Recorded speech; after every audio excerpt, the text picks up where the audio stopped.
This phone. This one? Yeah, because I only have my iPad connected to this one. Do you want the light on? Yeah. Just because like the lighting is weird today. There's something on there. I'ma be your... This is a cute color. The purple. I'm getting an upgrade soon. Cute color? Yeah. I'm gonna return it now. I don't want my phone being cute. Would you say like if somebody comments your business like that is a little like Yo, yeah, I've had people like is that an insult? Like it's a cute business. Soft as fuck, man. It's a cute business. Joe used to say that to me because I used to say little a lot. He's like, yo, you don't be saying little. I've had my like you got your little clients call my sneakers cute, and I'm like, yo, I'm returning these. Your red bottoms are cute. Are you gonna return them now? I'm gonna return them now. You don't imagine. Like these were just, I don't know, $700, but I'm just gonna return them now. Alright, I guess I'm not gonna drink on the panel. Man of God today. Oh, please do not. Oh God. Jesus. Alright. This is episode 8. I think so. If the thumbnail says that. Episode 9. I trust, I'm gonna say episode 9. Trust my YouTube guy.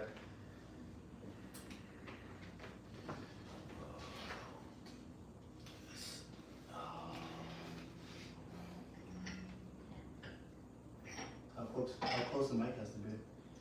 Right here. Yeah. Yeah. If you're like me and you speak with your hands, I'm always like, just make sure. Yeah. Oh God. The Fit Mastermind. Mm-hmm. The Fit Mastermind. Marcel. We're gonna have a nice little photo shoot after just for the cover. Have you ever saw the series Marcel the Shell? No. Okay, you should watch it. It's like very cute.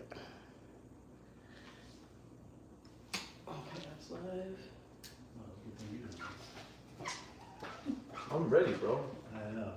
I'm ready. That's recording. Make sure that this is recording. I do not wing it. Okay. We'll both look good. Exactly. All right. So what I'm gonna do is I'm gonna name the episode. I'm gonna introduce the podcast for new viewers. I'm gonna introduce what I do, my announcements, my typical announcements for every episode, and then I'm gonna introduce you in. And then all I'm gonna say is, Marcel, I know you, but for the people that don't, please introduce yourself. Tell us what you do for keep it brief in the beginning, because a lot of people just like go in, and then I just ran out of questions because you answered everything. So it's like very brief. Like you said, you were an electrician. You said you were an online coach. You said social media social media agency, and you could touch all base on that, but just don't go into detail with other juicy stuff. You know what I'm saying? And then we'll go from there, bro. You guys are whenever you're ready, George. Cheers.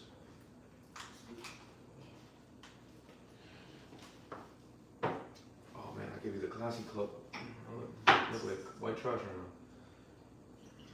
Could you do that one more time? The cheers. The cheers? Yeah, I missed the cheers. He opens up with the cheers every time. You gotta catch the cheers. Oh, alright. Cheers again.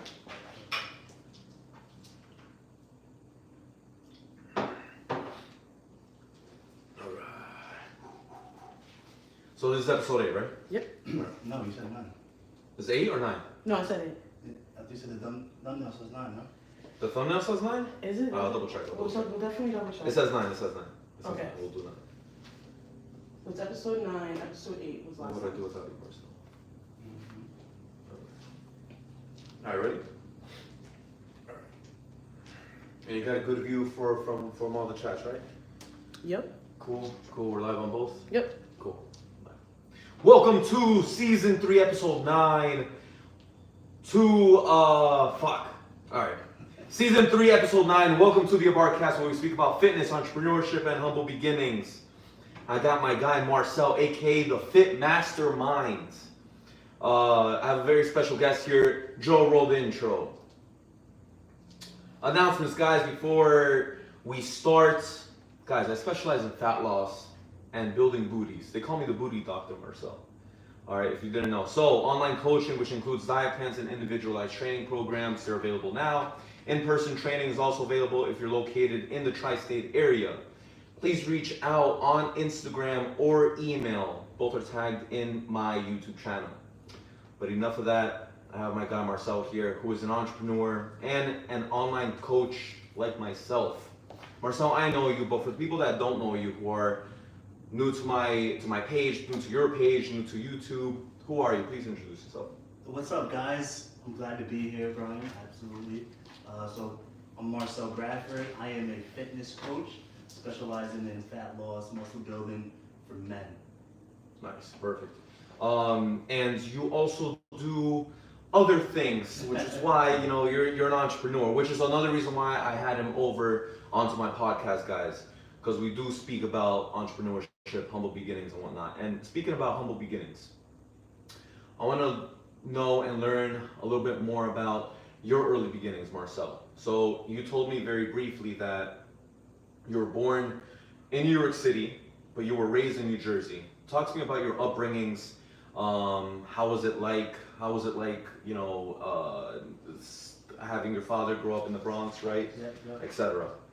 Yeah, I mean, it was, parents got divorced, and then I opted into living with my mother when she moved to Jersey, so I was about like 12 years old. So born in New York City, lived there till about 12 years old, and then I moved to New Jersey, and we just kind of lived a very humble life. 4 of us in a 2-bedroom apartment, middle class neighborhood, and just fell in love with sports, and then from there, I would go back and forth though, between my mom, my dad's house. So I have friends from New York, and even now my mom lives in Queens now. So so basically I do a lot of my things in New York. Interesting, man. Yeah. You mentioned that your parents were divorced. Did you go through the divorce, or were you born and your parents were already divorced at that time? I went through it. I was 5, so I really don't remember much about it. You know what I mean? So, but from what I remember, yeah, I remember some things. Yeah. I wanted to touch upon that because not many of my clients in the past 30 episodes, 3 seasons, have grown up with parents who are separated or divorced. And I personally have gone through parents who were divorced, and I never met my father. So I was raised by my mother, and I was raised by only my grandparents. I was mostly raised by all women in my family, believe it or not. So, was it tough, growing up with maybe a single parent household, or were you equally seeing both parents throughout your childhood? Yeah. So like, I guess for the people that, unlike most people, like most people's pops, kind of you might not never see them again. Yeah. But like my father was always in my life. That's great. He definitely taught me a lot. Foundation. This guy was hardworking man. It took him 12 years to finish a 4-year degree. So like I knew about like work ethic right from the beginning. And so yeah, I would see it pretty frequently. Obviously every 2 weeks, over the weekends, and any long breaks that I would have. Nice. Now we met each other because of a mentorship program that we both have. Yes. The HTT program. Shout out to Brandon Carter. Again, connecting trainers worldwide. I love that guy. But I remember you posted a nice thread on our Facebook chat, and you ended up asking any people that were living in the New Jersey, New York City area if you guys wanted to get together to create some content, etc. What was your reasoning for that? Was to do it for network, just for content, and why did you end up joining HTT? Yeah, so I would say the reason why I made that thread was, one, to network, especially when we had such a big mentorship, like as far as people in the group. Yeah. And I knew there was local people. I already met like 1 or 2 people prior to that. But it was more like we never really did a workout session together. Okay. Right, to film some content. So right. So that's why I posted on there, and then, you know, you were like one of 3 people that hit me up, and you were the only one that actually showed up. Right. It's a lot of flakers, right? So, Real one. And that was good, man. I think, and look where we're at now. Like, so, like, networking is really important, right? In all aspects of your life. When I was younger, I burned bridges, right? You know, I would just walk away from jobs, you know, just stop talking to people. And as I got older, I realized how important, you know, even if you might not like someone, you never know what they could bring in your life, like what opportunities they might have. So you always want to keep that good rapport, good relationships. So, you know, and then now we're doing a podcast. Right? Yeah. After it's been like a year, 2 years now? Nah, I think about a year. A year? Yeah. And then so to follow up with you. For the HCT. Yeah. So I joined that because I was trying to figure out my way. How do I help more people, right, as opposed to training in person? Because I wasn't a big fan of that. So you were an in-person I didn't know that. No, never. So you were not, or well, were like you? not like a serious full-time thing. Okay, so what was it like? One of those where you would be at the gym and you would just kind of like just train people? Yeah. Okay. Yeah, I would. People would come with me, work out with them, but you know, a lot of times people just fall off on their eating, man. They just don't want to. They don't want to just stick to that. They think it's all about just going to the gym and getting a good sweat. Yeah. But that's just such a small percent of what it takes to kind of lose fat, right? Build muscle. Mm-hmm. So I always wanted a way to I needed a component, right? Like to figure out how can I hold these people accountable? How do I make sure that they're going to follow their diet plans and stick to it? And that's when HCT kind of kicked in. Yeah. Nice. And when did you join HCT? 2020. So this was prime time, pandemic. Yeah. The vid was going on. Yeah, vid was in full effect. Probably at its highest. Yeah. Wow. And you know what? I could only imagine business as an online coach was probably like skyrocketing around that time. Yeah, I wish I had joined before that, but I was still like understanding, learning how to be a presence on social media, and so as I was building that up, then HET really kind of helped me structure the ideas that I had in my head, but put it into actual action. Yeah, I think that's the best thing I've learned from HCT. It's just everything is just more organized, more structured. You're not running around like a headless chicken, just like not knowing what to do. I would like to get your comment on what I'm gonna say. Like I realized I've been an in-person trainer for almost 11 years now, and I was always against online coaching. Always hated it. I was like, well, how are people going to be, training virtually or like just see a PDF, all that shit. And I was uneducated and I didn't know the ins and outs of online coaching, especially then nowadays. Maybe 10 years ago, I was maybe correct because everything was just PDF, Yes. Now it's, you have an app, you have this, you have instant messaging, etc. So during this time, I was kind of like, I'm having 17 or 18 hour days and I love in-person coaching. I love in-person training. I love the dynamics of it. My clients are like my friends, my family, etc. I love building relationships. However, 17-hour days are extremely long. And I started realizing, you know what? I'm starting to get even more traffic coming in and they're wanting to train more. I'm running out of time throughout the day and I'm running out of time throughout the week. There's not much I can do to just change everybody's lives and everybody's booties. You know what I'm saying? So I started realizing you can only make, for easy math, $100 an hour. You can only make $2,400 an hour if I'm working one-on-one with clients. So I started realizing, you know what? I need to mass produce training. And it does not have to be a PDF. It could just be my own training program and mass produce the Booty Doctor, Manifest Destiny from West Coast to East Coast, etc. So did you have that epiphany as well when you were doing a little bit of in-person training and you were just like, I need to monetize this and mass produce this? Or was it another mindset? I would say first thing I wanted to have a way to hold people accountable. Like, because what happens when you train people in person, right? You work out with them 2-3 times a week, right? Traditionally, right? And then you see them the next week, and what happens?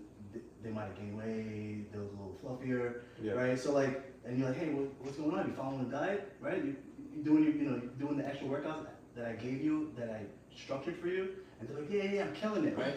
But we all know that they're full of it, right? Right. So like, that really bothered me, and like, I don't want to waste my time in working on with somebody, let's say, and then they're not reciprocating. I don't care how much they're paying me. Like I'd rather help people that really want to be helped. Right. So like I'm really picky up with who I work with.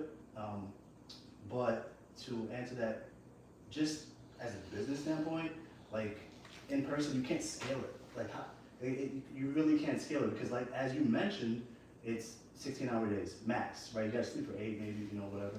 But even if you did, the only way you could kind of scale a little bit is if you did group sessions, right, and had a bunch of people in it. But still, you're still working with the dog. And you're still limited. And you're still limited, right? And you're still exchanging time for money. And That's what it is.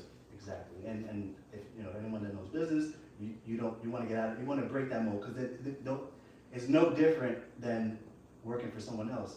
If you just put your own title on it and say, I'm self-employed, but you're still an employee for yourself. Yeah. Okay. All right. So you kind of had a similar epiphany during that time, and then that's when you ended up joining HTT. Yeah. When we first spoke, you spoke about how you are also a union electrician for 14 years. How's that been like? Yeah. So shout out to IBW 164. So yeah, I got into the local, and I've been a union electrician. And those who don't know, not from the Northeast, like union basically means that like we went to school. We got the on the job training, we got the in school training, and we're kind of quote unquote a higher tier of electrician as opposed to getting somebody from Home Depot, let's say, right? Right.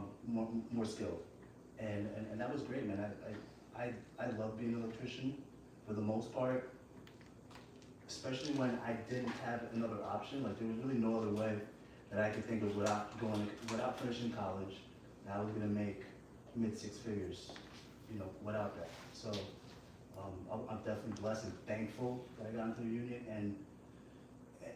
But it's different because you hear a lot of people's different views, and even though we make great money, you're basically just not. They're not the people that I want to be around on a daily basis, and also just the physical toll that it takes on your body. I work outside. The last 6 years I was working outside because I would be the contractor that I worked for was a subcontractor for PSE&G. So we built infrastructure, providing power to tens to hundreds of thousands of people, as opposed to people that as opposed to these lights that you see in your apartment, right? Mm-hmm. So it was just a different scale, a lot heavier stuff, a lot more dangerous, and you're working out in conditions. So and then I see what people what the toll they took on their bodies, like the old timers, right? And I just knew I was kind of better than that. I don't know how else to say it. I just knew that I wanted more. I think that's a better way to say it. I know I wanted more for myself. Could you argue that now that there's technology advancements? No. You already know where I'm I headed. already know, yeah. Well, just to finish my idea, since there's technology advancements, it would be less toll on the body. No. Still? No. Yeah, because ChatGPT can't build and operate cranes and stuff like that. You know what I mean? You still have to use ladders to get to certain places, lifts. Just, things are just physical by nature. It's heavy. There's the only way they could probably eliminate that, and then maybe building robots. Okay. I get that. Yeah. Now, you also mentioned that you opened up a logistics company. Yeah. That's my nextpreneur.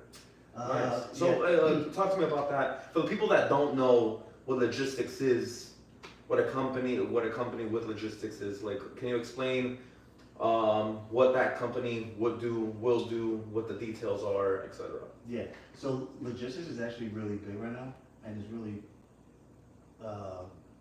lucrative as far as pay-wise. But basically, for the people that don't know, logistics is is providing a service or transport from getting a shipment from one point to another point. Well, what I did is I had a friend who's doing logistics right now, and he's going through Amazon, right? So he's running Amazon Relay. So I was seeing the numbers he was making. I was like, I gotta get on this, right?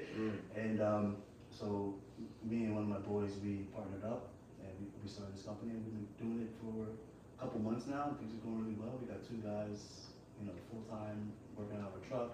We're looking into buying truck number 2 and rinse and repeat. That's great, man. Yeah. That's great. And finally, another venture that you're pursuing is a social media agency. Yeah. Talk to me about that. Yeah. That one's really like just starting, so I don't know where it's gonna go yet.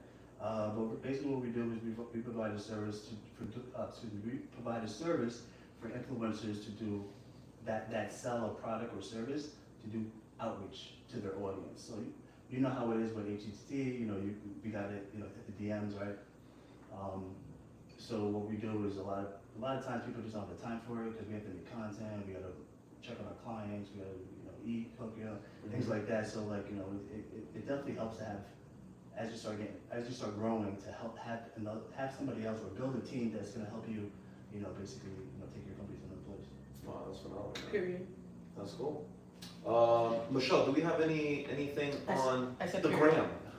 gram? Yes, we do. We have one question by Beach Body Built, and the question is, do you chase clients that don't check in with updates? Do you guys chase them? Do you let them be? Why don't you take this, Marcel, and I'll take it. Yeah, I'll follow up with them a few times. I think I have one currently kind of like that. But I message him on the app, I text him, and then I finally reached out to him on Instagram because I could see he's looking at my story. So I'm like, all right, where you been at? Yeah. And he responded then. But I think that's part of the service is to kind of push them back on track. So you do want to follow with them as much as you can, up until a point until Definitely, man. I will definitely reach out. One of the reasons why people hire a trainer, it's not rocket science whether losing weight, building muscle, if there's some semantics or intricate goals that you may have, okay, cool, that's the 10%, that's the 1%, but 9 times out of 10 it's the aesthetics, and it's not rocket science. You could always Google the research, you could always read up on what you need to do, but where I'm getting at is one of the reasons, or the main reason why people hire a personal trainer or online coach is for the accountability. And if you're not providing this accountability to the clients, you're not going to see them or have them long term. Not to retain them. No. on your belt. Yeah. So to be devil's advocate, in our business, or at least in my business, in-person training and online coaching, clients come and go. In the first few years, I've been doing this for 12 years. In my first few years, I would get a little butthurt when my clients would not want to renew and things like that. But things happen, life happens, etc. So, you can't really get butthurt when clients move on, because again, the following week, another client's gonna go on that time slot in person or on whatever slot on online coaching, and you're gonna just have another relationship where you're gonna see long term. They might become your friends, or a long-haul supporter, or someone who's going to refer more friends and family to you. You know what I'm saying? So at the end of the day, the main goal of a trainer is to keep your clients accountable, and that's part of the job. Yeah, especially if you pay for that service, so that means that you need someone to kind of push you and kick your ass and tell you get back on the plan, follow the regimen, because sometimes it's hard for people to be consistent, right? It's hard for them to continue on their journey. That's we all had mom and dads, right? When you were younger, right, you go to sleep, you don't want to brush your teeth, right? What'd your mom say? Brush your teeth. But no, I don't want to brush your teeth, mom, right? Right. But now what do? You brush your teeth at night without even thinking twice about it, because mom knows what's best for you in the long term. So that's the same. That's the same analogy that I would like to make when it comes to why you pay for a gym. Yeah, that's an interesting analogy. I never thought of that. But Michelle, do we have another Yes. question there? The other question is, what training platform do you recommend? Training platform, I'm assuming that it's online coaching. Well, part of the HTT program, not to give up the sauce too much, because you might have to still sign up to HTT. We end up using the platform Trainerize. Okay, that's all I'm gonna say. There's different aspects in it that you can utilize, but because of the high quality mentorship that we are both in, there's different softwares and avenues and services that you can combine with Trainerize, and then that the whole service as a macro can be very, very beneficial for the client that you were training. But that's a good question. Yeah, I use that, Trainerize for the most part. Not as much, but I also built that my own. Oh, all right. So let's talk about that, Marcel. So you built your own training app. Talk to me, like, what's the name of it? How it's used? What's the details of it? Yeah, so for that one, it's to help more people. Basically what all thing I'm doing differently than I do on my one-on-one is, it's more like a done for you. So I build the workout, build the meal plans, and I keep changing them up, but we don't get the accountability. I'm not checking in on you. That's kind of like, done for you. You gotta do it. Okay. So it's like it's a one and done. You have the program that's updated though. Yeah, it's still yeah. updated. It's still The updated, diet plan's still updated, Right. but we're not on top of it. You just gotta. I'm not you gotta checking do it. in with you. Also have like a Facebook group, things like that, like where I'll just give them some additional contact that I don't put on my social media, my public pages. So yeah, basically, yeah, you don't have that. But I tell you, when I see a lot of people just drop out of that because they just don't have, that work ethic or like that determination. Like it becomes more of a luxury than it becomes a necessity. Let me ask you a personal question. Is it cheaper than the service that we would provide in HTT? Oh wait. The membership? Like yeah, your online. Yeah, like for a client? Your online service, yes. Yeah, it should be. It's cheaper. Yeah. Yeah, one of the reasons why trainers end up charging so much, and you want to be aware with trainers in person that are extremely cheap, where everybody, it ends up being like almost like a flock of people that just ends up going. Those type of people are going to be temporary. And one of the reasons why it's going to be extra accountable for you to stay on top of program is because you're paying top dollar or high ticket. Right. You know what I'm saying? So like I am known for charging, an arm and a leg, but just look at my transformations. It's almost a guaranteed results. I have 70 plus transformations in the past few years. You know what I'm saying? So like you get what you pay for. I almost think about it as like if you get a tattoo artist, you want to look at, their resume, their experiences, and their artwork.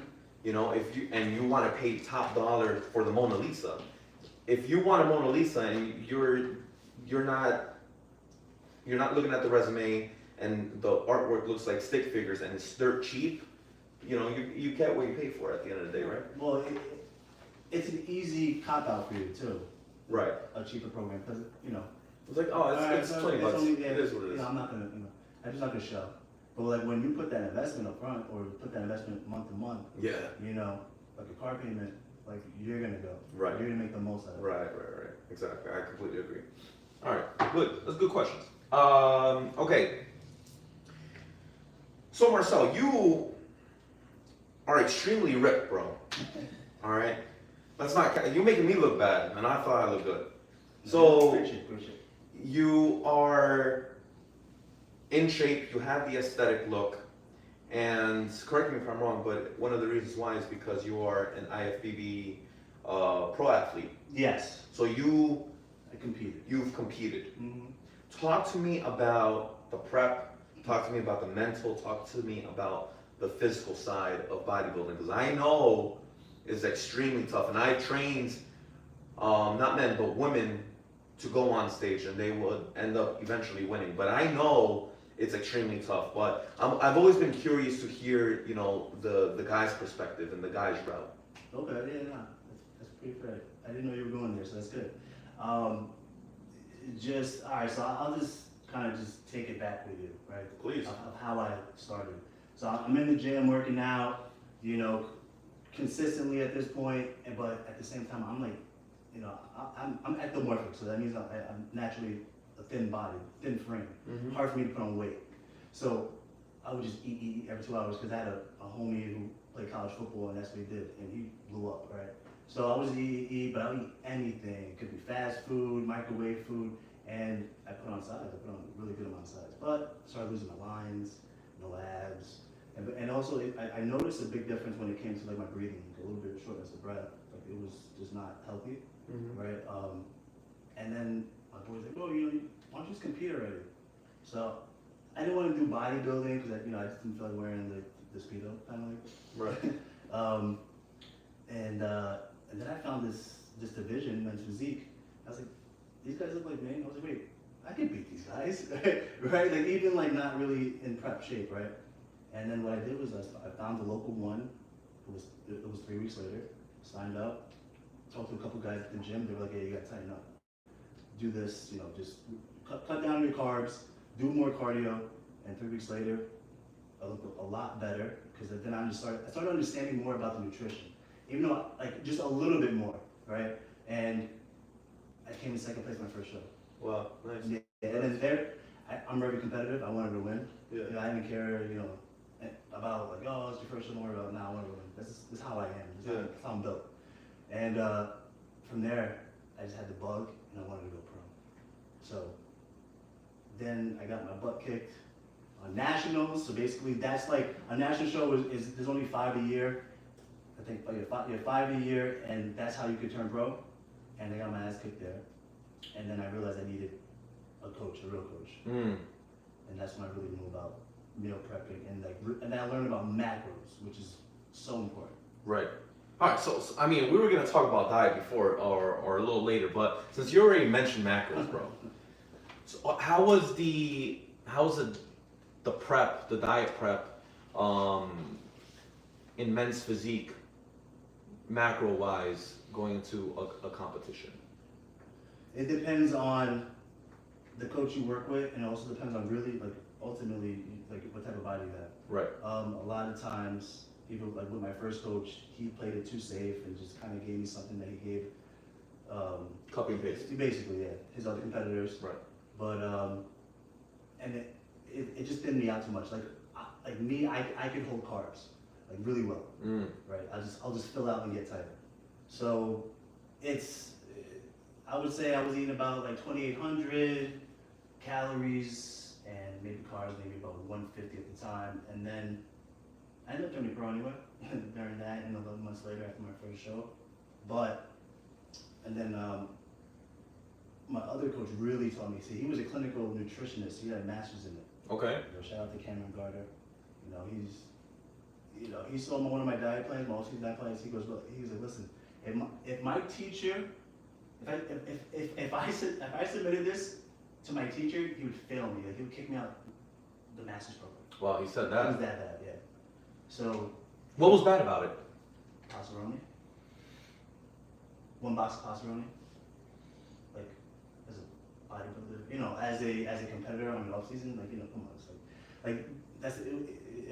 like a junky food. You know what I mean? You could increase your calories and your carb numbers with still good quality sources. So you're not putting on too much fat. But yeah, ultimately I would say, just men's physique division, I would say, yeah, it's about 2,800. It depends. Some people do, no carbs 3 days in a row and then, a carb load. Nice. Okay. But wait, sorry. Yeah. But to circle back and answer your question about the actual grind of it. Right. So to give you an idea, I was married, working 60 hours a week, kids, house, mortgage payment, car payment. I was still working out 6 days a week, 2 hours a day. Yeah, 6 days a week, 2 hours a day, because I wanted it that much. You know what I mean? So you have to be a little psychotic a little bit. Like, if you want to be good, listen, anyone can go do a local show. Anybody, you just sign up and pay them. And you see people on there, they look kind of ridiculous, but like, I think they make it more like a joke sometimes. Like, anyone can do it, but do you want to say you do it, that you did a show? You want to say you were competitive on it? It's two different things. Right. So that's becoming your mindset. Nice. And you, when I asked you about, being the pro athlete, you said that you used to do it. Why'd you stop? Oh, I did it for about 4 years. So like, I did 3 years as a pro. I had a lot going on in my life, and then so I couldn't really focus on that. And plus two, just it doesn't really translate into money right away. Like, you have to be like top. Even the top people, they don't really make that much money, Right. comparatively. Yeah. But you spend a lot of money like traveling, because traveling to these shows, prepping for these shows, supplements, food, hotels, blah blah blah, taking time off of work. So like, to me, it was becoming more of like a hobby than it was like, something that I could monetize. What are the credentials to go pro? If anyone else out there wants to go pro. Credentials depends on your division, but like, for instance, men's physique, you got to come in top 5 in a local show, regional show. Then that qualifies you to be eligible to go to a national show. There's only about 4 or 5 of those a year, and the first 2 you have to. The first one, so basically, just to keep it simple, you have to place either 1 or 2 in your division. So they categorize you by height, and they could be up to 5 divisions per national show. So you have to come in top 2 in order to qualify to be pro. Okay. How do you find a coach or a new coach? You mentioned a few times that you used to have a coach before. Yeah. What are you looking for when you're shopping for a new coach? Do you go to Craigslist for a new coach?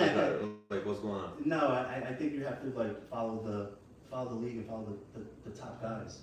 And that's what I did initially. I found who was the top 5 and top 5 at Mr. Olympia, right? And I found one of the coaches, and I reached out to him, and I started working with him. Well, and so said top 5 in Mr. Olympia, like, that's a huge competition. So, Yeah. I'm assuming this coach, you weren't seeing him eye to eye. It wasn't even online. It was like emails really. Right. Like notes, like iPhone notes, like with my Wow. meal plan. Yeah, That's it's not even. Oh no, it was an email with my meal plan and workouts like that. Yeah, and he was very flaky. I wouldn't Wow. talk to him a lot. Like, he would just go missing at the most crucial times too, like peak week, which is like the week leading up to that show. The most important time where you got to start changing water, you got to start changing your carb intake, And sodium too. Yeah, just sodium. So like, you need to know the protocol based off what he sees in your progress. Jesus Christ, Yeah, man. 2 weeks. It happened like twice. So one was 2 weeks out, and the second. Are they expensive? I don't know about now, but some of them could be. Yeah, I mean, but, Give me a range. when I did it, they could be anywhere from like $250 a month to more. Okay. Yeah. Wow. All right. Nutritionist? No, coach. Like Like a bodybuilding competition coach, competition coach. Have you always wanted to be an online coach growing up? What? No. No. No. I mean, What made you get into fitness then? Let me ask you it like that. Like, what made you get into not specifically online coaching or being in men's physique or even in person? So like, what got you into like the fitness realm? Period. Just like what got me into like working out pretty Yeah. much when I was younger. Like, realistically, I just kind of wanted to just improve my body, because I was always normally like just flop up, right? And just wanted to add some size, and I knew that like I needed to go work out, and then I started just falling in love with it when I started seeing my body change. And then but then I really started noticing like just all the other benefits that came with it, and more importantly, like why I still continue doing it.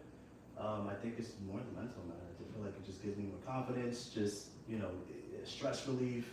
I have mental clarity. You know, like I just feel really like, in order to build your mind, you gotta build your body first. Like they don't go any other way, because you know, if you're not physically strong, you're gonna be physically weak. Yeah. Right. So like when life happens to you, like because it's going to. Right. Are you ready to handle it? Mm. And like just looking at my family internally, like you know, there's mental illness in my family, and I'm like one of the only ones that don't. And the only reason, and me and other family members talking about it, and I realized like the only thing different from me and everyone else was I work out like consistently. Yeah. Yeah. What's your niche? What's your specialty? You know, I went on your page, and you have a specific demographic of people that you train with. Yeah. So typically, you know, my clients are typically 30 to 50, typically. 30 to 50 and 30 to 50 looking to cut, most of them looking to cut down weight. Kind of just lose a little bit of fat that we get after we hit like 30 years old, right? Because, you know, most of the time, you know. The drop of testosterone. Yeah, the drop of testosterone, one. Two, we're not as physically active. We're not playing, you know, little pickup games with our friends, college things. We're not as active, and we're starting to like eat more. Yeah, and you know, for the average man out there, you know, like those are the times where usually they end up popping kids, and usually, you know, biology and science just shows that when you end up popping a kid, you end up, you know, you're working a lot more, or you end up in the household a little more, and your estrogen levels goes up, testosterone goes down, and you just end up packing more weight. Yes. You know, is that very common in your demographics? Yeah, absolutely. I think that a lot of times people just looking to want to get back to the way they look like, you know, and I think that just most of the time people just are so, you know, and these people are really accomplished in their careers, right, and in their families, let's say, you know, having a wife, kids, house, traditional stuff, but like now they're just missing their body image, right, for themselves, their confidence. They lost that. They want to get that back. Yeah. And then I help them just get that back while they eat the food they love to eat, and that's why I bring up macros. Like, you know, I love the fitness part of it or meal planning part of it because it's really all numbers. Cause you know, I'm a numbers guy, it's science, right? It's like just eat this amount of protein, calories. First focus on those two things, and the rest you could just fill in. But you can do that with any type of food. You can't do that like, let's say, to be to a competition, but you can do that with the average Joe, yeah. Do you require any of the gentlemen that you train to weigh their foods, to scale their foods? Yeah, I do. Okay. I mean, I tell them this is the best way to be accurate with it. Yeah. Based off the numbers that I give you. Right. But if you don't, you know, you can use this little cheat sheet I have that could give you a visual portion size of that. Nice. I'm a good host, so I ask very good questions, and sometimes I need to play devil's advocate. I want to hear your perspective on, do you think a person in general, not even specifically in your demographics, people in general, because this is almost like a give or take, you know, there's always trainers on one side of the spectrum, and then there's always trainers on the other side of the spectrum, where they end up utilizing and pushing weighing their foods, scales, etc. Do you think it works? I'm not gonna lie, it works. But do you think it's good long term? And do you expect this person X to do it for the rest of their life so that they can maintain their physique, etc.? No, but the first part that you want to understand is portion size. So if you are not you're not weighing it out, how do you know what 7 ounces look like with any type of meat? So like as you get used to doing that, like you could, after a while, you know what it looks like after a while. Oh yeah, that looks close. Like, it doesn't have to be balls on, but as long as it's kind of close, right, you're safe. Okay. And then also just looking at like, you know, I'm a big component on like snacks. You know, just another way to kind of just get these numbers up. Like you could just look at the back of them. They tell you. You know, so like you know that could give you a good idea as well. But I don't think it's healthy to always weigh your food. No, like forever. No. I don't think it's necessary. I just think you just need to start. You need to learn to get the eye for it. Right. You I know? like that. That's good. Michelle, do we have any questions until before we end up pushing on and moving on? Nope. No questions at all? No questions. On either page? That one or the fitness one? No. Okay, so moving on. What's your diet regimen like now? Because again, you are not on on stage anymore. Yeah. Okay, you're still looking ripped. So like, how's your diet look like for Marcel from morning to right before you go to bed? It's not as consistent as I would like it to be, as far as like hitting my numbers. Right. And that's something I actually want to start implementing again, Mhm. just to show the difference of what even though like I'm in really good shape now, to show you how much better it could be, right? Yeah. Like just having you understand that, and then I think that's gonna help you realize that the importance of nutrition, right?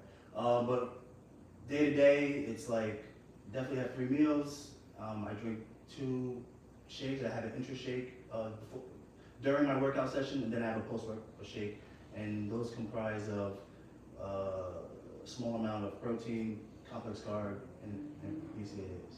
Nice. And what do you have And for then- breakfast, and then lunch, and snacks. dinner? Okay, so it varies, depends on my girl picks, but every morning I'm pretty much eating protein waffles.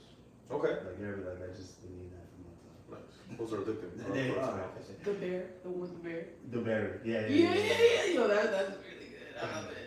Which one? The what? It has a Kodak. bear. Yeah, Kodak. Kodak. Yes. Kodak protein waffles. Kodak's a brand, but then they do pancakes, waffles. I reshared them on my show, and they literally like reshared me. I was so Yeah. gassed. I'm like, are you guys looking for sponsors? They were like, sure. I gotta check those out. Yeah, really really good. good. Bomb. That, Alright, and what then about lunch? It depends what was left over from the night before, but some type of lean meat with most of the time a rice and some veggies, and then we eat a lot of steak. Okay. So we usually have steak in there. I like that, and that's for dinner. The steak. Yep, dinner steak. Yeah. Nice.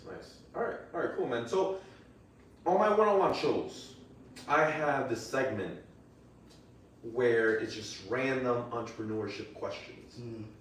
And since you're the star of the show today, and we're not going to be doing an after-hour show because we have someone who's extremely knowledgeable in different aspects and avenues in men's fitness and physique, etc. I really want to pick your brain on entrepreneurship questions and then training questions as well. Okay. So you can go into detail with some specific things, or you can just answer them in very, very short 2 or 3 sentences. Okay. Ooh, shoot.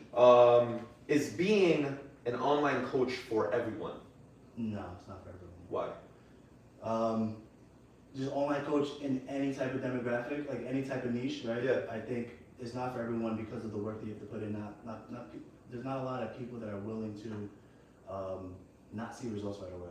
Like you have to build up your plans, right? You have to build up your following. You have to build up your audience, right? You got to nurture them. So there's a lot of times, like I'll tell you, when I created this Instagram page, like a year, I just posting every day, didn't miss.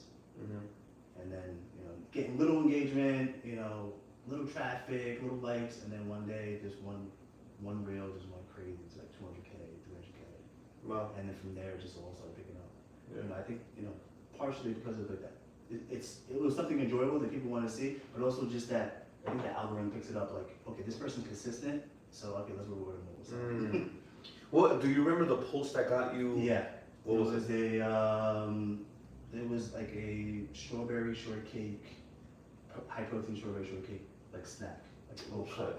Yeah. And it's one of those reels that you end up, because I end up seeing your reels, bro. Yeah. You end up like, you're flexing on the ground, no shirt, Yeah. and you end up having like a bowl of whatever, and then you end up mixing it up, and it's just little cuts, Yes. and it's just boom, here you go. And that's basically something like that. That's what started it. Wow. So I seen that, okay, this is what people want to see. Yeah. Let's give them more of it. And do those type of clips and content I'm just being selfish right here because I just want to pick your brain. Does it take long to make? Yes. Yes. Oh man. You know, hours, man. Like, because you have to clip it. And it's crazy because the clip is only 15, 20 seconds. Yeah, it takes, Or there's outsourcing. But then you still have to tell the person like how you want it. Right. How you want it to be done. So then do you do it yourself just because you want the perfection? Yeah, the snacks I definitely do it myself. When I do like talking head ones, like I'll sub that out just because I don't know how to do the lettering part. Right. Got it. Okay, cool. Should everyone have a personal trainer? Should everyone have a personal trainer? Yes. Like fitness is a seasonal thing. It's usually 4 months, right? People come and go because people want to get shape for the summer. People want to get shape for a wedding, a specific event, whatever. But I think it's good to have had one.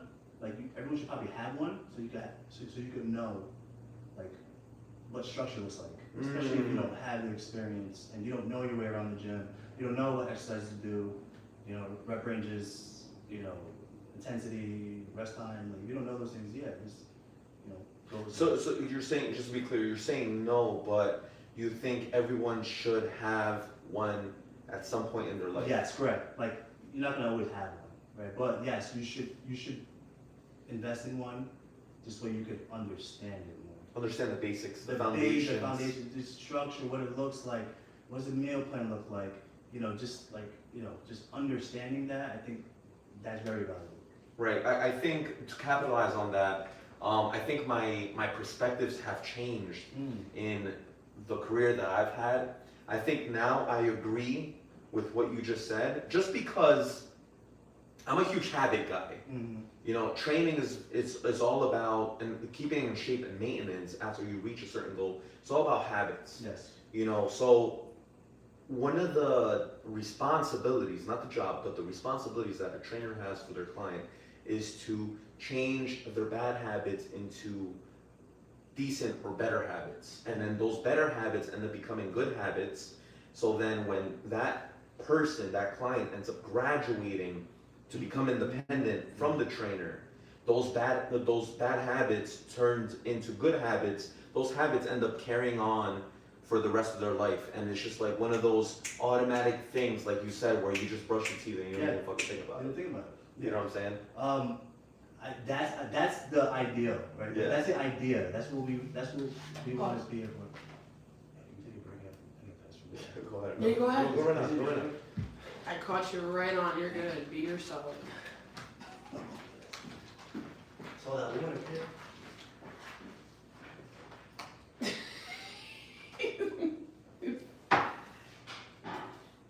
What were we talking about? It was Just now. Yeah. Habits. Habits being a trainer. Do you recommend them training?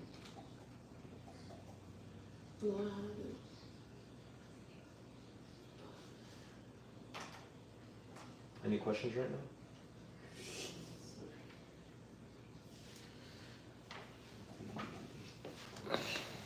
No. No? Just people. Damn, it's just fucking dry. Yeah, you mean you every days. What's going on? Everybody's dry today. Just when you bring the girls over. Yeah, man. All y'all just want to see some ass. Talk about cheeks and shit. Yeah. I'm over here trying to educate you guys about fitness and diets. Crazy. Yeah, I should be a comedian, man. Yeah. I feel like I'd be hilarious. I have a lot of comedian friends. In the I feel like and you bro, have no idea. yo, keep it G. You think I could just the crowd? I think you can keep up with the crowd. Yeah. I think. Would you take it personal if someone attacks you, or would you join that in the joke? I'll join that. That's part of being. That's comedian, part man. of the beat. Okay, cool. So You gotta take the L. You gotta take the L. He said you gotta take the L. All right, so we were talking about habits. Yes. Okay, and the primary goal of a trainer is for the client to eventually become independent from that trainer Yes, to learn. via utilizing the good habits that you end up learning throughout your fitness journey with that trainer. Yes. So I would like no diss to in-person trainers. Obviously you're in-person. Bro, go ahead, man. But like your objective is to keep people, right? Like to keep them going, to make them feel good about having a good sweat, and you don't get that education most of the time with the in-person trainer. Listen, Majority of them. I beg to differ, but you know, Not saying you. I know, I completely understand. I understand what you're trying to say, but I think they're not giving you a meal plan. Go to LA Fitness. some don't. No, some don't. I Some know don't. they Yeah, some don't. Do you see the way they look? No. Yeah. No. You're correct That's about what I'm that. saying. Yeah, you completely understand about. I completely understand what you're saying, but what I think is not many Listen, trainers end up. In-person trainers end up doing this more as a job than a career. That's number one. And I think once they choose for it to become a career instead of a job, they end up realizing, like I did, they end up realizing that clients come and go. You know, like when I was younger, I always thought, you know what, my goal is to retain these clients for the rest of my life. And that's not the goal. You have to accept that fact. You know, and once that in-person trainer accepts that fact that clients come and go, you know, like you're always hunting, and there's always clients, or even my girlfriend, or you know, men and women, or my friends, family, they're always telling me, oh, why don't you try to keep clients? And they don't understand the ins and outs of personal trainer as a career, not a job. You know, as a career, clients come and go, and you accept that as a trainer. Like that's why, you know, if I end up training Michelle and we end up training phenomenally for a year, she ends up dropping 30 pounds, she gets married, she pops a kid, etc. Then all of a sudden she stops training. It's like, I can't, life happens, it is what it is. But, you know, in the aspect of, you know, the goal for in-person trainers to keep the clients, when they look at it as a job, I completely agree. And then that's when, you know, all the issues happen. But because, it capitalizes it. So since they're not taking that job seriously, because it's a job, just like a ShopRite job, like there's a cashier job. Yeah. So since they're not taking it seriously, they're not going to go above and beyond to do the diet plans. They're not going to go above and beyond to do the accountability part. They're not going to go above and beyond to text and call throughout the week, throughout the weekend. Hey, how'd you feel on our first session yesterday, etc. You know what I'm saying? So like it's things like that. No, when you say it like that, that makes sense. Yes, I mean, but especially like if someone just bro, and feel free, don't pull back, man. Feel free. Yeah, if someone just got their NASM, right? Yeah. Their cert. Right. 6 months, 8 months, whatever, however long to be together. Like I had two clients who were certified personal trainers that still didn't know nutrition. Yeah. So it comes with time, but you really gotta dive into it. Like you gotta either you learn on your own diet, or you learn from someone else. Yeah. Not the book, but more the real world, more the on the job training, right? Like experiment on yourself. Yeah, and you know, there's not many trainers out there who think of training long term or as a career. Like I'm one of the few, and I still have yet to meet someone who is like, you know what, I still want to train in person for the rest of my life. Like I honestly really do. I love the one-on-one in-person dynamics of it. I don't think it could replace, you know, be replaced by online coaching or whatever the hell. Mm-hmm. But like again, I accept the fact that there's an intro period where it's 3 months, 4 months, like you said, and then it's goodbye. And my goal again is to let them become independent from me. You know what I mean? But you know, like the issue now is that it's so easy to become a trainer. You take a test. My mom has never stepped in a gym. She could get lucky on an exam, on the personal training certification exam. Yeah. She ends up passing, and then she could get hired easily at LA Fitness. Yes. That's the factory. That's the reality right there. Yes. You know, there's not many people out there who went to school like I did 4-year degree, exercise physiology degree, and then utilized that, learned all these spectrums of diet, nutrition, etc., and then try to utilize that and make it a career. Because most people that end up majoring in exercise science and exercise physiology end up either going to physical therapy, going for physical therapy, cardiac rehab, or they end up being a worker at Sprint. You know what I'm saying? Like it is what it is. You know, they don't. It's not a career thing. It's not popular. You know. But yeah, man, that's a good question. And bro, listen, feel free. Like it's more content if we disagree. I like that shit. Well, let me ask you. So you please. You can see yourself 60 years old training people? Like yeah, man. Yeah, you know, like it's. How does that work? Like just okay. Don't think of it as you know. Okay, think of it more like as a business aspect of it. Would it be better for you to teach your system to other people and oversee them? Yeah, you know what? That's a phenomenal question, Marcel. So, my long-term goal is at some point down the line to have my facility with trainers, with the Abarca fitness, training program routine, you know, umbrella, mentorship, and they have the, you know, the knowledge of Abarca fitness, Yep. and they're working for me. Like that's down the line. But even then, I've always said it, even then I would still want to decrease the list of my clients to maybe like 3 or 4, Yeah. and still train in person. Okay. Yeah. And part-time. I don't want it full-time at some point, but I still want to do it part-time. Right. I mean, well, you really couldn't if you have a team, right? Like you have to make sure that they have clients. You have to make sure the facility is organized. Like, so there's so much like behind the scenes you have to do. Well, yeah, I mean that's the business Yeah, aspect the business aspect. of training. Yes. So you know, like it's not So like your I worked workload at can't be as much. Yeah. like I worked at LA Fitness, you know, and other commercial gyms, and even the corporate world, and for Verizon headquarters, and you end up having to learn the ins and outs of sales. Because part of training and part of, you know, the system that I'm going to be implementing with my trainers down the line is you need sales, you need personal training, programming, you need nutrition, you need all these aspects of sports medicine, so that you can, you know, have this client reach their goals and then just carry on by themselves. Yes. But you know, it's all these different avenues that you need to learn. It's not only just the programming, it's the sales aspect as well. Yeah. It's first and foremost. Yeah. You gotta be the salesman, right? You Yeah. gotta convince the person that you're the guy. Right, and once they have all these aspects in the sports medicine umbrella, Yeah. I don't have to manage them. You know, like they could be renting my facility, or they could just be under my umbrella. They could be a W-2, they could be a 1099, and that'll be it. I did my part, and I could still part time. Yeah. Yeah. I think that would make sense having like regular loyal customers. You keep training them if they've been with you for years, right? Let's say, right? But like to get like new people, I don't know. I don't see the. You know, like it. You know, to be devil's advocate, maybe going against my thought process. Let's say if I was 55 or 60 years old and I'm still calling myself the booty doctor, and I'm building booties, and I'm building booties that are 21, 25-year-old.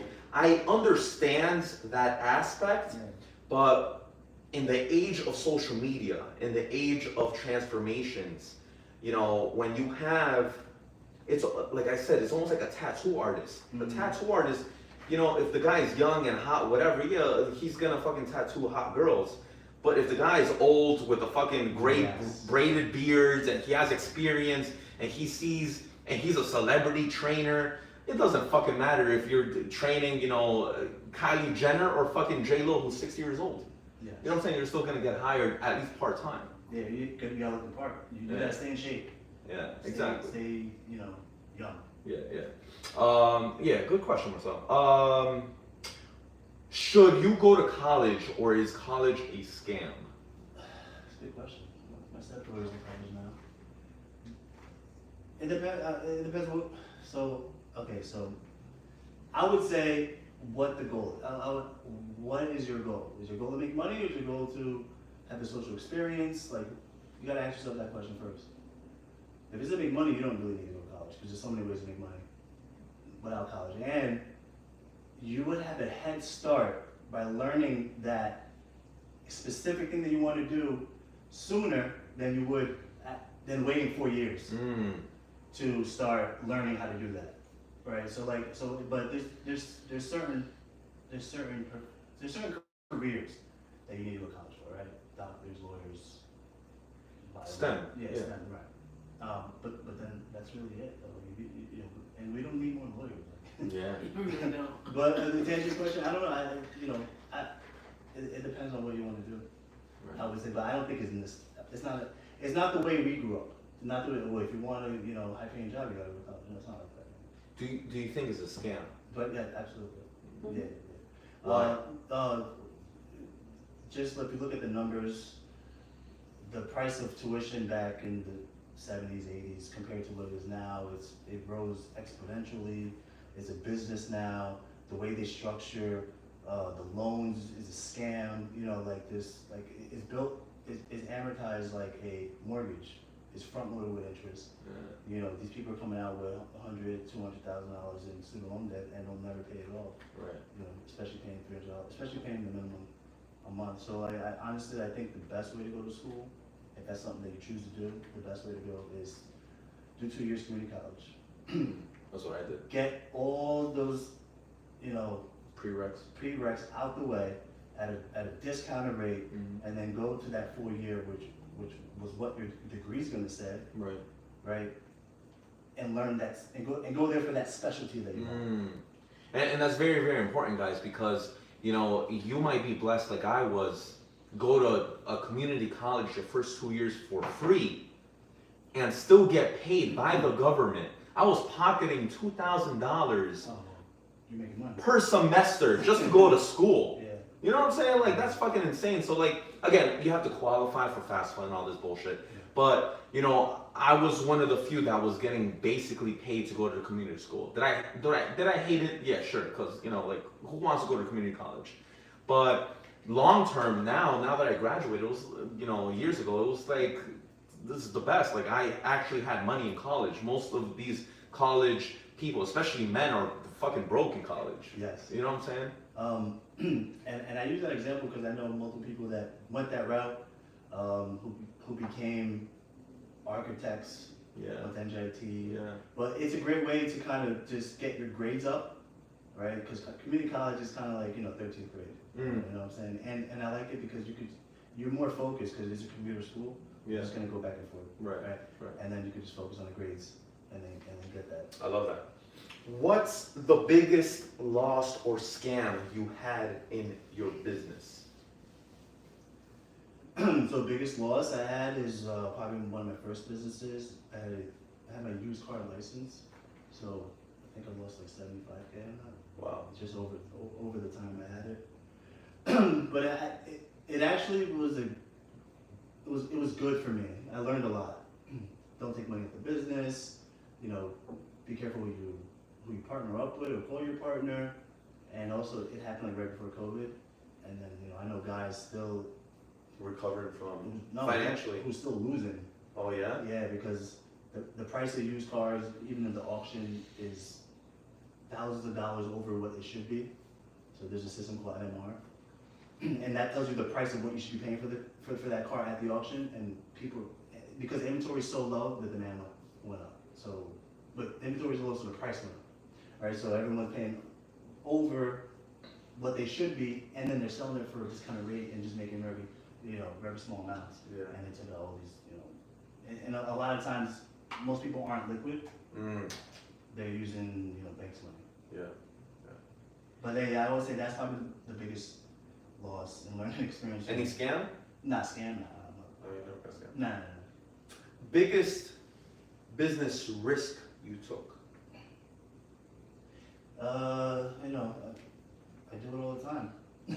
Biggest risk, leaving my mid six figures career to focus on the business. Yeah, you're like entrepreneurship. Yes. Nice. Yeah. Where everyone will tell you to, okay, you have to wait until your business or your side hustle makes the same amount of money as your job and then leave. But in reality, if you really think about it, you can't. Our brains are like computers. Like if you had all your apps open on your phone, even what's gonna happen? Everything's gonna be slow. So like, if you if you devoted that time and that hunger into that thing that you really want to do, there's a reason why you started a business like that. Go all in, especially if you're young with no, especially with no responsibilities, kids, house, things like that. Yeah, that's my biggest risk that I would always do. Nice. Over and over. I know that. And that's a perfect segue to the next question. Should you work a 9-to-5 job? Yes. Yeah. Elaborate. Okay. First of all, you gotta, even in entrepreneurship, in business, you have to learn skills. So, and you gotta be a good employee. You're not gonna be able to lead if you've never been able to follow. How are you gonna be a good leader? Right? So if you're not going to work on time, so there's aspects of why a job is important, and plus you need capital in order to invest into a business. So yeah, you need to work a 9-to-5 for a time being to figure out what you want to do, and then you use that money to invest into your dream. Nice. Okay. Why are systems, or in other words, organization, so important in any business or your business? Systems, Like organization. Yeah, because you need to have a plan, right? That's like going somewhere with no GPS. You're gonna be lost for a long time before you find your destination, if you ever find your destination. So you need to have a plan in place. You need to follow the plan and make adjustments in the meantime, and that's a system. SOP, system of procedure. Yes. Is entrepreneurship for everyone? No. Why? Because, okay, so why? First, because not everyone can be millionaires. We still need people that's gonna, have these other jobs, right? And two, more importantly, I think people just don't want that risk. People don't want that stress, because it's stressful. Right? They want the security. They want the security. They want that X amount of money a year, knowing that they're gonna get that check no matter what, right? So they're not willing to take that risk. So I think it's not for everybody. Why do people fail when they try to open up their own business? Because that's part of the process. You have to fail to succeed. I like that. You gotta learn. Like I don't know too much. You go on social media, there's not one person that hit on the first try. Not one. Yeah. Everyone failed.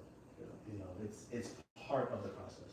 Yeah. You have to fail and just get better. Yeah. Get better. And it's a learning experience, like you said earlier. Yes. And as long as you don't quit, you won't fail.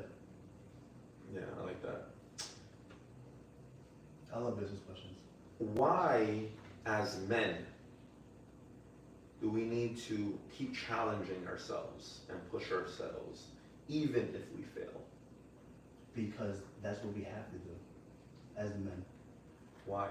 We have to do it because that's how we are designed. We are the providers, right? So if you're not challenging yourself and you're in your comfort zone, most of the time, 80% of divorce happens or started, they're initiated, are by women, right?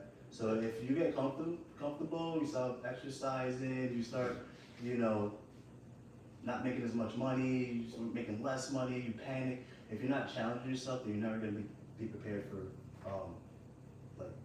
catastrophes in your life or challenges in your life. So you have to be prepared. You have to challenge yourself so you're prepared for challenges when they come up. Yeah, I think obstacles, I think tragedy, I think, mental and or physical scars shape a man, and they end up building up a man, and they help a man become successful. And I think that's what differentiates, men and women. Because with women, the unfortunate truth is that my perspective is a woman should not be going through tragedies and obstacles to the level of men should be going through. Just because not many men would want a girl who's gone through so much shit and dirt, and then at the end of the day, coming up from the mud, metaphorically, they want someone pure, inexperienced, etc. But for us guys, I think part of failure is very, very important. Tragedy makes us stronger, mentally and physically. What do you think about that? I think women need to be protected, right? Like, so like that's our role, right? We need to be protected, a provider. Mm-hmm. I think so. Like, you know, we don't want them going through the same things as we do, because like you said, those battle wounds is sometimes it's hard for them to heal from, and they'll use that onto their next relationship, let's say, or in the rest of their life with other scenarios. So I think, you know, as much as you could limit that for a woman, I think that's important. Yeah. To stay, like you said, pure in a way. Right. You know, because I'm not sure if you have a daughter, but I can imagine if I had a daughter, I would not want that daughter to go through anything. Yes. And then when I have that daughter find a man, I would want that man to provide for my daughter, because that's part of the job. You know what I mean? Like, if you know, if she ends up finding someone, I want to make sure that that person is going to be providing and treating my daughter like a princess and like a queen, so that when I give her away, you know, my responsibility is done. Yes, I think that retrospectively, what you're saying is that you want someone to take your role over, right? And in a way, you want him to be sort of your image if you are that protector, provider, right? Exactly. So you're looking at her choices. Like, does he like me in a way? Does he work hard? Does he, you know, take care and provide?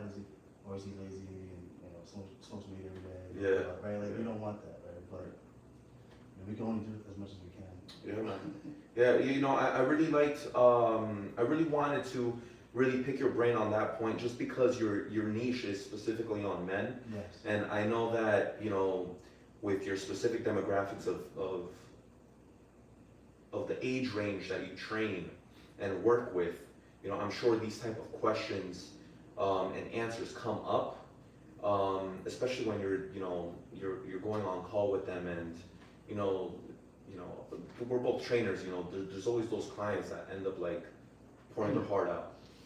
Yeah, most of my check-in calls, we barely talk about fitness. Isn't that insane, bro? We talk about the personal stuff because it's all correlated. Yeah. I mean, you have a bad day at work, you have a breakup, something tragic happens in your life. First thing you know, if you're not built for it, you're gonna want to like stop working out. You're gonna want to kind of like, you know, go into a little shell, be a little bit more reserved. And my job is to talk them out of that and put them right back on the plan that we had. You know, yeah, we're almost like a psychologist in a way, man. Yes. Oh yeah. I mean, I have times where I remember times where every check-in call I had with one of my clients a few years ago was about like his career. Like, did he make a decision? Does he want to leave where he's at? You know, because he just wasn't happy, and I could hear it just in his voice. I'm like, dude, if you're not happy with something, you gotta change it. I don't care what it is. You know, I don't care how bad you think it's gonna be. It can't be worse than this. Like, you know, another guy, like, I think like 6 people, whether they were like in his immediate family or like family, Yeah. they died like weeks in a row. Yeah. So like, he was traveling all over the U.S., do all these funerals. So I was just there to kind of, you know, tell him, no, don't worry about it, man. When we get back, you know, we're gonna get right back into it, because you know he started seeing good results, and just kind of keeping his head space where it needed to be in order to be, you know, the authority in his family. If there's anything in your business or businesses that you would like to improve, what would it be?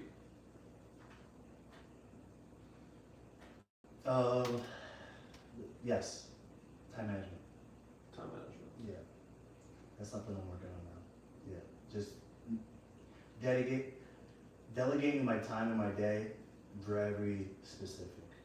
Like, wake up, this is what we're doing, as opposed to taking a little bit longer to get started. You know what I mean? Like, kind of like give them, you know, waking up, drinking coffee, and, you know, checking on emails, whatever, but like just kind of getting to work faster. I think I could be more productive. Talk to me about day in the life of an online fitness coach. What time do you wake up? How does your day look, especially for an entrepreneur like yourself who has multiple businesses, etc.? It depends, but waking up usually around 7, 8 right now at the moment. Then I go into my logistics business first, because Just need to check on the guys if they're running routes. Just dealing with that, trying to book them routes so they stay busy throughout the day. And then I get into the fitness more around my 12 o'clock. Then with that is like content. It's what am I gonna do? What am I gonna film? Who am I checking in on? So like just in that order. Doing posts and just social media just consumes you when you're online training. And then in the evening. Evening is more like I try to scale down as much as I can, but I haven't no luck with that. More so due to the logistics business. Nice. Because I have guys that my truck is out 24/7. That's dope, bro. Before I end up asking Michelle for any Instagram questions, I'm going to be asking you after we answer questions. Do you have any questions for me before we start closing up? So if you have any questions, start kind of thinking about it. Michelle, any questions? Nope. No, not at all. God damn. All right. Let me see if I want to talk about one more question. I think I skipped a few.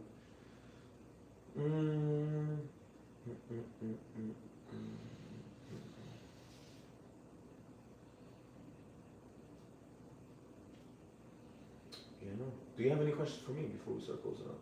No, man, I think you did a great job. I appreciate it. I just want to say thank you for having me on. Of course, bro.